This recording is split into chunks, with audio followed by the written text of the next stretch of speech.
అందరికీ నమస్కారం అండి. వెల్కమ్ టు ఎర్రప్రగడ వంటలు. అందరూ ఎలా ఉన్నారు? ఇవి దసరా స్పెషల్ వీడియోస్ అండి. ఈ వీడియోలో 6వ రోజు, 7వ రోజు ఏ అమ్మని పూజిస్తారు, ఏం నైవేద్యాలు పెట్టాలి అని చెప్పి ఎలా చేసుకోవాలని చూపిస్తానండి. 6వ రోజు చదువుల తల్లి సరస్వతి దేవిని పూజిస్తారు. చదువు అన్నది ప్రతి మనిషికి ఇంపార్టెంట్ అండి. చదువు వలన మనకి నాలెడ్జ్ అనేది వస్తుంది. ఈ అమ్మకి కొబ్బరి అన్నం నైవేద్యంగా పెట్టాలి. నేను ఆల్రెడీ ముందు 5 రోజులు ఏ అమ్మని పూజిస్తారు, ఏం నైవేద్యాలు పెట్టాలని వీడియో చేశానండి. చూడకపోతే చూసేయండి. అలాగే కొత్త వాళ్ళు చూస్తున్నట్టయితే లైక్ చేసి, షేర్ చేసి, సబ్స్క్రైబ్ చేసుకోండి. వీడియోలోకెళ్ళే ముందు ఇంకో చిన్న రిక్వెస్ట్ అండి. వీడియో చివరి వరకు చూడండి. ముందుగా ఒక కుక్కర్ తీసుకుని ఒక గ్లాస్ బియ్యాన్ని వేసి శుభ్రంగా కడుక్కోండి. ఇప్పుడు ఇందులో 2 గ్లాసులు నీళ్ళు వేసుకొని కుక్కర్ పెట్టుకోండి. 3-4 విజిల్స్ రావాలండి. బియ్యానికి ఏ గ్లాస్ వాడామో అదే గ్లాస్‌తో నీళ్లు తీసుకోవాలి. కుక్కర్ అయ్యాక అది చల్లారేలోపు ఒక పాన్ పెట్టుకొని 2 చెంచాలు నెయ్యేసుకోండి. నెయ్యి వేడెక్కాక 1 టీ స్పూన్ ఆవాలు, 1 టీ స్పూన్ శనగపప్పు, 1 టీ స్పూన్ మినపప్పు, 8-10 జీడిపప్పులు వేసుకొని వేపుకోండి. జీడిపప్పులు కొంచెం రంగు మారాక 2 పచ్చిమిర్చి, 3 ఎండుమిర్చి, కరివేపాకు, ఇంగువ వేసుకుని 2 నిమిషాల పాటు వేపుకోండి.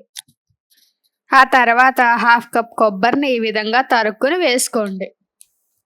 కొబ్బరి పచ్చివాసన పోయేంత వరకు లో ఫ్లేమ్‌లో పెట్టుకొని కలుపుకోండి. పచ్చివాసన పోయాక చల్లారిన అన్నాన్ని ఇందులో వేసుకొని, రుచికి సరిపడా ఉప్పేసుకొని, కలుపుకొని ఒక బౌల్‌లోకి ట్రాన్స్‌ఫర్ చేసేసుకోవడమే. అంతే అండి, కొబ్బరి అన్నం ప్రసాదం రెడీ. 7వ రోజు లలితాదేవి అమ్మని పూజిస్తారు. Symbolises beauty and power. ఈ అమ్మకి కేసరి నైవేద్యంగా పెట్టాలి. ఒక పాన్ పెట్టుకుని 2 చెంచాలు నెయ్యేసుకుని 1 కప్పు బొంబాయి రవ్వను వేసుకోండి.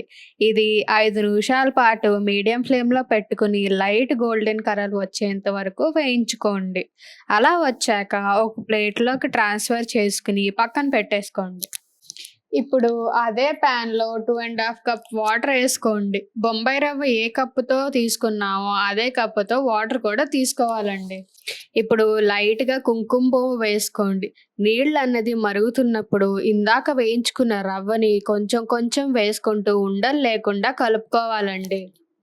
రవ్వ అన్నది ఈ విధంగా అయినప్పుడు 3/4 కప్ పంచదార వేసుకుని కలుపుకొని పంచదార కరిగేంత వరకు లో ఫ్లేమ్‌లో పెట్టుకుంటూ తిప్పుకోండి.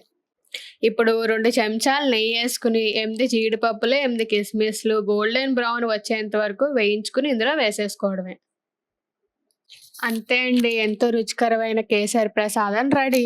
అమ్మలిద్దరికీ శ్రద్ధగా పూజించుకుని నైవేద్యం పెట్టేసుకోండి. అందరూ బాగుండాలి, అందులో నేనుండాలని కోరుకుంటున్నానండి. ఈ వీడియో కానీ మీకు నచ్చినట్లయితే లైక్ చేసి, షేర్ చేసి, సబ్స్క్రైబ్ చేసుకుని బెల్ క్లిక్ చేయమంటుంది మీ ఎర్రప్రగడ.